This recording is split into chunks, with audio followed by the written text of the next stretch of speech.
o mês da conscientização de uma doença que afeta 6 milhões de brasileiros, a escoliose. A escoliose é um desvio tridimensional da coluna. Mas o que significa isso exatamente? Para tirar essas nossas dúvidas sobre essa doença, está com a gente via internet o ortopedista e cirurgião de coluna, doutor Alexandre Borba, que faz parte, inclusive, da equipe médica vertebral do Rio Grande do Sul. Boa tarde, doutor. Muito obrigado por nos atender, doutor Alexandre. O senhor consegue nos traduzir o que é essa escoliose? Pelo que eu entendo, é uma coluna meio cheia de curvas aí, uma estrada cheia de curvas. Uma boa tarde, obrigado por nos atender.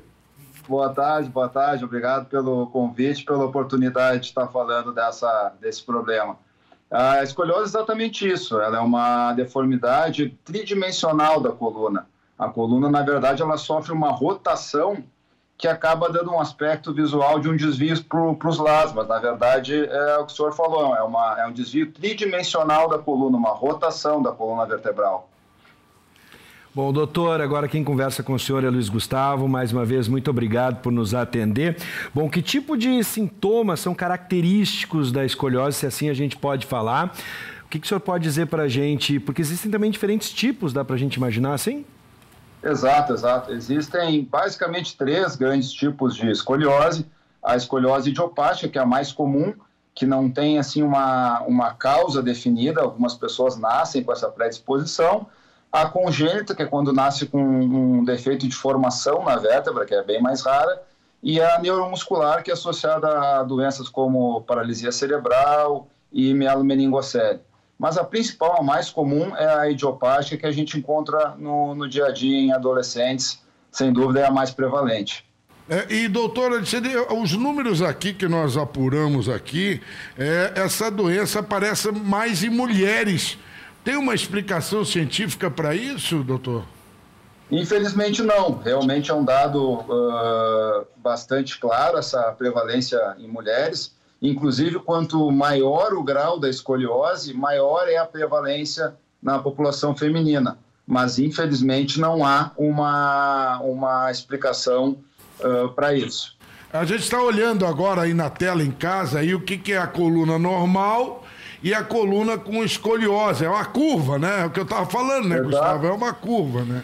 Exato. Se a gente pegar um barbante, por exemplo, esticá-lo e começar a rodar esse barbante, a gente vai ver que essa rotação faz exatamente o mesmo desvio que a nossa coluna faz na escoliose.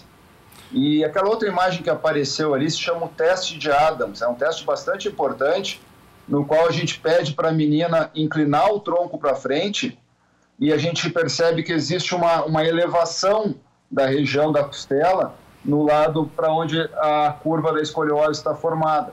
A nossa Sociedade Brasileira de Coluna estava fazendo um trabalho bastante intenso nas escolas em relação a isso, para prevenção e diagnóstico precoce da escoliose. Claro que, infelizmente, por causa desse contexto que a gente está vivendo, a gente não tem conseguido mais atuar diretamente na escola, mas a gente estava com um trabalho bastante intenso quanto a isso, para fazer o diagnóstico mais precoce possível, porque isso interfere bastante no tratamento. Tem uma outra imagem aqui que a gente acabou de ver, uma imagem até mais impactante, que simula o corpo de uma pessoa. O pessoal pode colocar pra gente de novo. Aí sim, simula não, é o corpo de uma pessoa. Isso é uma foto de um exame físico realizado no consultório, que mostra exatamente, se a gente olhar à direita da imagem, a gente percebe que o tórax está mais elevado.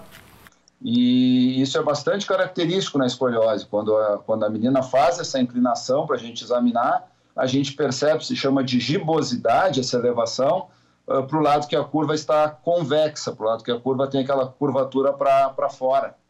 Doutor, agora, para a gente poder entender, a escoliose tem cura? Existem tratamentos? Quais tratamentos possíveis? Infelizmente, cura ela não tem. O que tem é tratamento. E aí vai depender basicamente de 2 coisas. Primeiro, do grau de curvatura, o quanto de escoliose que a menina tem. Eu falo menina porque é bem mais prevalente em menina, não que não possa ocorrer em meninos, mas é bem mais raro. E o segundo ponto que a gente tem que avaliar é a maturidade esquelética. Tem alguns parâmetros que a gente avalia no raio-x da bacia que nos ajudam a definir o grau de maturidade do esqueleto. Mas na menina, principalmente, o grande marco é a primeira menstruação. 1 ano antes da primeira menstruação e 1 ano depois é o período onde a curva se desenvolve de maneira mais aguda. E é importante a gente fazer o diagnóstico nesse período, que dependendo da angulação a gente vai optar por fisioterapia. Geralmente, quando a angulação já está por volta dos 30 graus de curvatura, a gente inicia o uso de colete. E acima de 45 graus começa a acender uma luz de alerta para a necessidade de uma cirurgia. É isso que eu ia lhe perguntar agora. Então, a cirurgia também pode ser uma das saídas para o tratamento e para, pelo menos, deixar a coluna... Porque para quem tem escoliose, isso dói muito, né, doutor? Os exercícios são uma maneira de dar uma aliviada, não? Isso. Os exercícios são sempre indicados e ajudam bastante o paciente conviver melhor com a escoliose. Não que o exercício vá ter o poder de corrigir a curvatura, infelizmente não, mas ele vai ter a capacidade de ajudar o paciente a conviver melhor com a escoliose. E a cirurgia, o grande objetivo da cirurgia não é deixar o paciente retinho, realinhar perfeitamente. O objetivo é evitar que essa curva siga progredindo e vá, em algum momento dessa vida, atrapalhar no dia a dia da pessoa já em fase adulta e depois em fase idosa. É claro que durante a cirurgia a gente tenta atingir a melhor correção possível, respeitando a segurança do procedimento. Mas o objetivo principal é evitar que essa curva siga progredindo. Doutor, se a curva seguir progredindo, se a escoliose não for tratada ou até mesmo operada em alguns casos, além da dor e do desconforto, o que mais pode acarretar se a escoliose não for tratada? Em casos mais dramáticos de angulação bem avançada, pode até atrapalhar a questão cardiopulmonar, devido ao aumento da curvatura na região torácica. Colchão, doutor, para a gente finalizar, o colchão, ele ajuda no tratamento, o colchão mais rígido, enfim, qual é o ideal, né? Não tem relação com colchão. Basicamente, o colchão que a gente recomenda são colchão de densidade 33, quando é um colchão de espuma, que é o que serve para a maioria da população, ou aqueles colchões que são de mola, que são ensacados com mola isolada para não ter balanço na cama quando a pessoa dorme com alguém. Mas não tem uma relação direta com a escoliose, não, nem para melhor, nem para pior.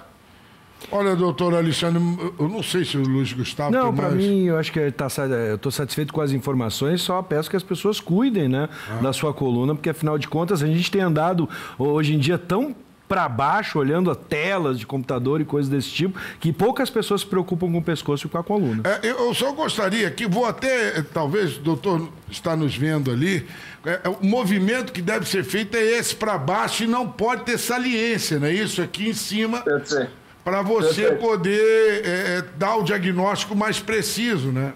Isso que eu gostaria de aproveitar esse minuto final para fazer esse alerta. É muito importante que familiares, quando tem alguma dúvida em relação à postura da menina, que façam esse teste em casa. E se perceber que, é bem como o senhor fez, exatamente essa inclinação.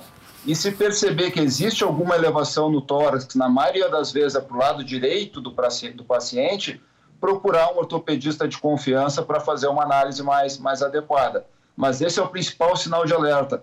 Porque muitas vezes quem convive diariamente com a menina não percebe a curvatura numa fase inicial. E esse teste é bastante útil para fazer esse diagnóstico precoce. Muito obrigado, doutor Alexandre, seja sempre muito bem-vindo. Muito obrigado pelas informações e a gente deseja uma excelente noite.